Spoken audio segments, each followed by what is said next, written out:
இந்த ஒரே ஒரு கேள்விக்கு மட்டும் என்னை கரெக்டாக நீங்கள் பதில் சொல்லுங்கள், ஓகேவா? நல்லா பார்த்துடுங்க. சுகர் மாத்திரையும் ஒழுங்காக போட்டுட்ருக்காங்க ஒரு பேஷண்ட், ஓகே.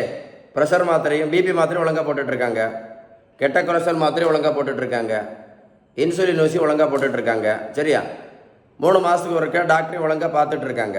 3 மாதத்துக்கு ஒருக்க டாக்டரையும் ஒழுங்காக பார்த்துட்ருக்காங்க, சரியா? சுகரும் நார்மலாக இருக்குது, கண்ட்ரோலில் இருக்குது. பிபியும் நார்மலாக இருக்குது, கண்ட்ரோலில் இருக்குது. கெட்ட கொலஸ்ட்ராலும் கண்ட்ரோலில் இருக்குது. HbA1cயும் கண்ட்ரோலில் இருக்குது. எல்லாம் நார்மல் தான், நார்மல் கண்ட்ரோலாக இருக்குது, சரியா? இப்படி இருக்கக்கூடிய ஒரு பேஷண்ட்டுக்கு மாத்திரை ஒழுங்காக போட்டிருக்காங்க, ரிப்போர்ட்டும் நார்மலாக இருக்குது, மறந்துடாதுங்க.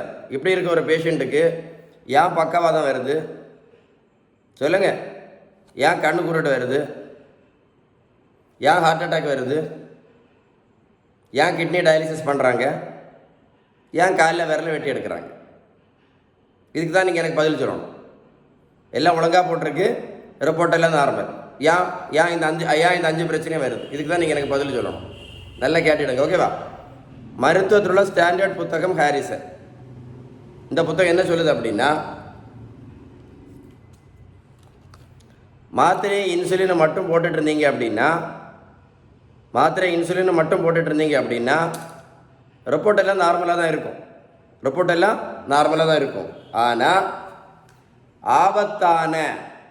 மிக ஆபத்தான மூல காரணம் இந்த இன்சுலின் ரெசிஸ்டன்ஸ் சரி ஆகாது.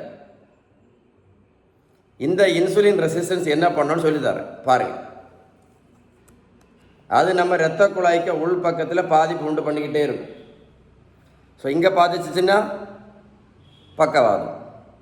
கண்ணுக்கு போட்ட இரத்த குழாய்க்கு உள்ள பாதிப்பு வந்துச்சுன்னா கண்ணு குருடு. நிறைய சுகர் பேஷண்ட்ஸு கண்ணு குருடோட வீட்டில் முடங்கி கிடக்கிறாங்க. நிறைய பேர் பெரிய பெரிய விஐபி எல்லாம் வீட்டில் கண்ணு குருடோட உட்காந்துருக்காங்க.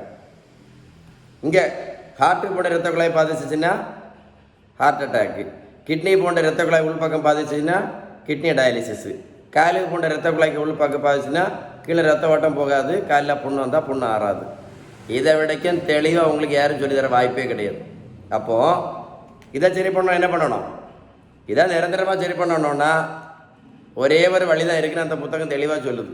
இது ஒன்றும் எனக்கு சொந்த கதை கிடையாது, அந்த புத்தகம் தெளிவாக சொல்லுது. இது நிரந்தரமாக சரி, இது நம்ம யாரும் கவனிக்கிறதே இல்லை. நமக்கு ரிப்போர்ட்டு மட்டும் நார்மலாக இருந்தால் போதும். இதுதான் ஆபத்தம். இதை சரி பண்ணணுன்னா ஒரே ஒரு வழி தான், அதுக்கு பேர் தான் பேலன்ஸ்டு டயட். இன்னும் புரியலைன்னா ஒன்றும் பண்ண முடியாது. ஒன்றும் பண்ண முடியாது. புரிஞ்சிருக்கோன்னு நினைக்கிறேன்.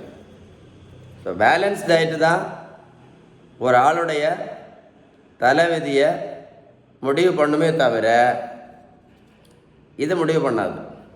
இது ரெண்டும் முடிவு பண்ணாது. புரிஞ்சிருக்கோன்னு நினைக்கிறேன். இந்த வீடியோ நீங்கள் என்ன பண்ணணும்? இதுதான் நீங்கள் ஷேர் பண்ண வேண்டிய வீடியோ. இந்த வீடியோ தான் நீங்கள் ஷேர் பண்ண வேண்டிய வீடியோ. அது புரிஞ்சுக்கிடுங்க. முதல்ல நீங்கள் ஒரு கூட போட்டு கேளுங்க, இல்லை 2 தடவை போட்டு கேளுங்க. கரெக்டாக உங்களுக்கே தெரியும் நான் சொன்ன விஷயம் கரெக்டாக இல்லையான்னு. அதுக்கு பிறகு ஷேர் பண்ணுங்கள். Okay, stay tune.